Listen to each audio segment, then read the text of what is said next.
And I said, what do you mean? He said, when you work in the public service, how is it that you cannot take a little out of the public service? And I told him, you are not a fish, and if you are a fish, close your mouth when you are swimming. And he also told me, how can you be tethered around a tree and you do not graze on the grass that is around there? I said, you are not a cow, and even if you are, remember that the grass does not belong to you. There is no shortage of attempts at rationalizing corruption in Africa, and there is no way in which we are going to fight corruption without changing people's behavior. My prescription is that we must realize that those who engage in corruption belong to a different cadre of people, and that they must never be owned. The culture in many African countries that if a thief is from your tribe, you say, yes, we know he's a thief, but he's our thief. Must stop. This ownership of thieves, because they come from our ethnic groups, or they come from our social class, or they come from our religious circle, is one of the things that undermines the fight against corruption in many parts of Africa. We must therefore create an environment where those who engage in graft do not have places of refuge in their ethnic groups. We must not create an environment where when we punish people because they have engaged in graft, we then give them protection because they come from our tribes. It is a problem that is going to persist in a country such as Nigeria, but it is only through the legislature, which comprises people from all parts of Nigeria, that we can ensure that these thieves are not given the oxygen to breathe so that they can suffocate through their iniquities. Ladies and gentlemen, the fight against corruption is one which one can talk about for a long time. But when one is speaking in the presence of the Vice President of the Federal Republic of Nigeria, one ought to measure one's words. One only ought to say the things that ought to be said. And therefore, as I draw to the conclusion of my presentation, there are a number of things that I think are critical in the fight against corruption in the manner that it has been demonstrated in different parts of the world. The first thing that we must do is that we must strengthen institutions. Institutions are at the very heart of the sustained fight against corruption. Your President, His Excellency Muhammadu Buhari, is on the right path. He has given us a clarion call. He is now recognized the world over as one of the chief fighters against corruption. But I can tell you that no matter how well-intentioned he is not going to succeed unless you support him as the legislators. He is not going to succeed unless the institutions are strengthened. And in any event, the maximum he can stay in office is 2 terms. And let me tell you one thing about those who engage in graft. They have the patience that is amazing. If they can sleep quietly for 8 years, only to emerge as greater monsters in the 9th year. And therefore, what we must do is to create institutions that defy time. Those institutions must be institutions that are recognized by the law. If it is the institution of parliament, it must stay strong. If it is the institution of the judiciary, it must be purged of the men and women who engage in graft. If it is the institution of the executive, it must be strengthened.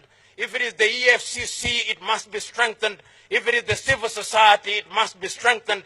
It is only institutions that defy time that will ensure that we succeed in the fight against corruption. The second thing that we must do is that we must have a raft of laws which ensure that those who want to do things that are detrimental to the society are punished, and punished swiftly in accordance with the law, and they are not allowed to be unleashed to the unsuspecting public. And I am happy to note that our representatives from Europe are here. For a long time, Africans who stole from Africa had safe havens in Europe. It is my joy that even Europe now is beginning to close the doors. Under the World Bank, we have mutual legal assistance if we can ensure that those avenues are closed so that they cannot keep their money away. What amazes me is that these individuals kept their ill-gotten wealth in numbered accounts. Not their wives, not their husbands knew. So that when they died, this money was enjoyed by other civilizations. We must now ensure that those who serve in the public service do not hold accounts outside of this country. If they love this country so much that they serve her, why is it that they do not have faith in having their money in this part of the world?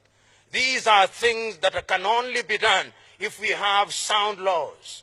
The third thing is that we must look at our education system. What are we teaching in the 143 universities in Nigeria? What are we teaching in our high schools? Are we teaching our young men and women that you can be celebrated simply because you have acquired wealth without its source being given? We must interrogate our curriculum, and we must involve everybody, religious leaders, traditional leaders, because how can it be that amongst the various peoples of Nigeria, you would not allow your daughter or your son to marry a thief who has stolen a goat, but a thief who has stolen naira is celebrated? We must give the goat and the naira equal value, because he's a thief is a thief. Lastly, I have no doubt in my mind that we must introduce hygiene in our politics. The day we introduce hygiene in our politics, so that our men and women who seek public office are men and women of integrity, so that our men and women who seek public office finance their campaigns in a clean manner, we will never succeed. I've always been amazed in many African countries that a person who, upon being elected, if he is a Nigerian, for 5 years will earn no more than 30 million naira, is prepared to spend 1 billion naira to go into public office. There must be something that they see that we, the electorate, do not see. And that thing is the ability and the opportunity to privatize public wealth. The day we introduce hygiene in our politics, the day we deal with the financing of our politics, that is the day that we will begin to sanitize our country, and that is the day that Nigeria will begin to be a great country. I look forward to the day, therefore, that corruption will be an exception rather than the rule. I look forward to the day, therefore, when the laws that we are enacting will be laws that will be observed. I look forward to the day, therefore, when we will have created an environment where we can prevent corruption. I look forward to the day, therefore, when national honors in Nigeria will be given to men and women who deserve it, not those who have bought them. I look forward to the day, therefore, when our young men and women in institutions of higher learning will have as their natural instinct the instinct to do good. I look forward to the day, therefore, when the EFCC may be abolished because there are no more corrupt Nigerians. I look forward to the day, therefore, when all these laws will have their pride of place. I look forward to the day, therefore, when the protocols of Africa and when the laws of Africa will be in the Museum of History, because corruption will have been eliminated. I look forward to the day when we will be able to say, like the man in the Bible, corruption, where is thy sting? Corruption, where is thy sting? God bless.